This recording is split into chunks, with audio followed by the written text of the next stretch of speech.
जी star news से आइए डालते हैं आज की मुख्य खबरों पर एक नजर।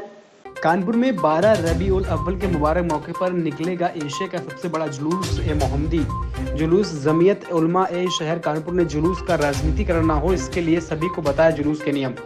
पिछले 112 वर्षों से लगातार पैगंबर हजरत मोहम्मद के यौमे विलादत के मुबारक पर 12 रबीउल अव्वल के मौके पर एशिया के सबसे बड़े जुलूस ए मोहम्मदी जुलूस इस साल भी परंपरा के अनुसार 16 सितंबर 2024 को सोमवार को दोपहर 1 बजे से जमीयत उलमाए शहर कानपुर की क़यादत में रजवी रोड परेड ग्राउंड में निकाला जाएगा। इसकी तैयारियां लगभग पूरी कर ली गई हैं। इस साल यह जुलूस मोहम्मदी का 152वां जुलूस होगा।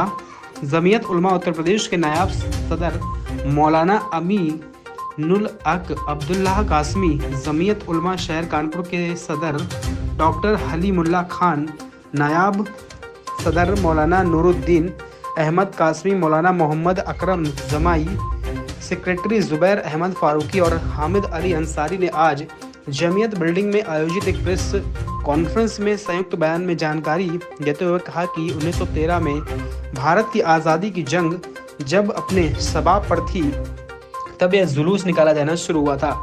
इस जुलूस में कानपुर के मुसलमानों और हिंदुओं समेत सभी धर्मों के लोगों ने शामिल होकर आपसी भाईचारा और एकता का प्रदर्शन किया और अंग्रेजों की साजिशों का नाकाम किया है। यह जुलूस हमेशा से सांप्रदायिकता के दुश्मनों के खिलाफ रहा है। पैगंबर हजरत मोहम्मद की शिक्षाओं का नतीजा है कि जुलूस मोहम्मदी लगातार अमन, इंसानियत, मोहब्बत, भाईचारे और एकता का पैगाम देता रहा। मौलाना अमीनुल हक अब्दुल्लाह कासमी ने जुलूस मोहम्मदी का में शामिल होने वाले सभी शहरवासियों से खासतौर पर मुसलमानों से अपील की है कि जुलूस के मार्ग को में कुछ सक्रिय रास्ते और जुलूस में हर साल शामिल होने वाले की संख्या में बहुत इजाफा हो रहा है, इसलिए सभी से गुजारिश है कि अपनी जगह से ही आदेशा अनुशासित होकर शामिल हो। जो संगठन जुलूस में शामिल होना चाहता है वह परेड ग्राउंड में फजर की नमाज के बाद पहुंचकर टोकन प्राप्त कर ले और वहीं से अपने नंबर के अनुसार जुलूस में शामिल हो। इसके अलावा उन्होंने कुछ खास हिदायतें भी दी हैं, जिसमें प्रमुख रूप से स्वच्छ व पवित्र कपड़े पहनकर जुलूस में शामिल होना है, कपड़ों पर इत्र लगाना है और सर पर टोपी पहनने के साथ ही जुलूस के दौरान अल्लाह की हम्द, दुरूद, नाद व साहब की प्रशंसा का पाठ पूरे ध्यान से करते रहें। पूरे रास्ते इस्लामी तहजीब और सालिदता का प्रदर्शन करें। जुलूस के झंडों में लोहे की रॉड का उपयोग न करें बल्कि बांस या लकड़ी के झंडों का इस्तेमाल करें और उसकी लंबाई 8 फुट से अधिक न रखें। लाउड स्पीकर या साउंड सिस्टम की आवाज़ धीमे रखें। किसी भी तरह के राजनीतिक नारे, झंडे, बैनर या बैज का उपयोग न करें। जुलूस के दौरान कोई भी ऐसा नारा न लगाए या गीत न गाए जिससे किसी की भावनाएं को ठेस पहुंचे। जो भी लोग संगठन में शामिल हों, तबर्रुक बांटते हैं, वे इसे फेंक कर न बांटें बल्कि लोगों के हाथों में दें ताकि खाने की बर्बादी ना हो, अल्लाह की नाराज़गी का कारण ना बने। मौलाना अमीनुल हक अब्दुल्लाह कासमी और डॉक्टर हलीमुल्लाह खान ने अपनी इस अपील के माध्यम से सभी मुस्लिम भाइयों से अनुरोध किया है कि जुलूस मोहम्मदी के सम्मान में गरिमा को ध्यान रखते हुए पैगंबर मोहब्बत के अनुयायी की जिम्मेदारी है कि वह जुलूस को शांति, इंसानियत और इस्लामी तहजीब का प्रतीक बनाए और दुनिया को दिखा दे कि हम उस पैगंबर के अनुयायी हैं जिसका संदेश मोहब्बत का है, जिसकी दावत एकजुटता और भाईचारे की। यही अल्लाह के नबी हजरत मोहम्मद की शिक्षाएं हैं, यही आपका सच्चा श्रद्धांजलि होगी।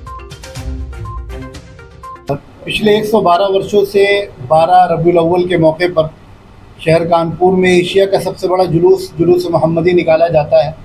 ये जुलूस नगर जमीयत उलमा के नेतृत्व में 1948 से निकलता चला आ रहा है।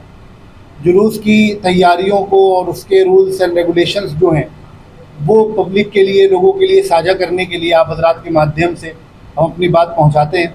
इसके लिए आज यहाँ जमा हुए हैं और ये जुलूस इस साल 16 सितंबर को दोपहर में 1 बजे परेड ग्राउंड से उठाया जाएगा। जुलूस में लगभग 2.5 से 3 लाख लोग शरीक होते हैं। 13 किलोमीटर लंबा जुलूस होता है। परेड ग्राउंड के दक्षिणी गेट से, उत्तरी गेट से हर साल निकलता था, मेट्रो की वजह से वो दक्षिणी गेट से निकलने लगा है। इस साल हमारी ये कोशिश थी कि दोबारा अपनी पुरानी परंपरा के हिसाब से वो नवीन मार्केट चौराहे से उठ सके, लेकिन हमें मेट्रो की तरफ से NOC न मिलने के कारण इस साल भी हम दक्षिणी गेट से जुलूस उठा रहे हैं और हम ये उम्मीद करते हैं कि अगले साल से जुलूस अपनी पुरानी परंपरा को बाकी रखते हुए उत्तरी गेट से उठाया जाएगा। 12:20 पर परेड ग्राउंड में ज़ोहर की अजान होगी और 12:35 पे नमाज होगी और 1 बजे जुलूस वहाँ से निकलेगा और मगरिब के टाइम जुलूस का जो पहला सिरा होता है वो फूलबाग मैदान पहुँचेगा, वहाँ मगरिब की नमाज अदा की जाएगी और उसके बाद चूँकि जुलूस 13 किलोमीटर लंबा जुलूस है, तो रात को 9:30-10 बजे तक जुलूस का आखिरी सिरा फूलबाग पहुंचता है, वहाँ जुलूस ख़त्म होता है और उसके बाद नगर जमीयत उलमा का जो कैंप रहता है वहाँ पे अधिकारी आते हैं और फिर वो जुलूस के बारे में चर्चा की जाती है कि जुलूस कैसा निकला। प्रशासन द्वारा जो गाइडलाइन दी गई है वो क्या गाइडलाइन दी गई है? जो बातें प्रशासन द्वारा कही गई हैं वो बातें नगर जमीयत की तरफ से बहुत पहले से की जा रही हैं, कही जा रही हैं। अब नगर प्रशासन की तरफ से भी ये बात कही गई तो हमें उम्मीद है कि इससे एक अच्छा मैसेज जाएगा। लोडरों के हवाले से हर साल नगर जमीयत ये अपील करती है कि लोडरों का इस्तेमाल कम से कम हो, न हो। इसी तरह झंडे के बारे में हर साल अपील की जाती है कि बांस का डंडा इस्तेमाल करें और ज़्यादा लंबा ना रखें। प्रशासन ने 8 फीट की कैद लगाई है तो हम उसका समर्थन करते हैं। बाकी एक बात हम ये कहना चाहेंगे कि ये एक मजहबी जुलूस है और हज़रत मोहम्मद सल्लल्लाहु अलैहि वसल्लम की विलादत की निस्बत से निकल रहा है। हुजूर ये सब के नबी हैं, सिर्फ मुसलमानों के नबी नहीं हैं। तो नगर जमीयत की ये सोच है, ये फ़िक्र है कि जुलूस हमारी ये समाजी ज़िम्मेदारी है और मजहबी ज़िम्मेदारी है कि हम जुलूस को बहुत अच्छे से अच्छा निकालने में अपना योगदान दें और कोई भी ऐसी हरकत ना हो जो जुलूस की शान के ख़िलाफ़ हो। साथ ही हम प्रशासन से भी ये उम्मीद रखते हैं कि वो जो उन्होंने गाइडलाइन जारी की है उस पर अमल कराने की कोशिश करें, लेकिन जुलूस जिस निस्बत से निकल रहा है उसको सामने रखते हुए किसी तरह की सख्ती से परहेज़ करें।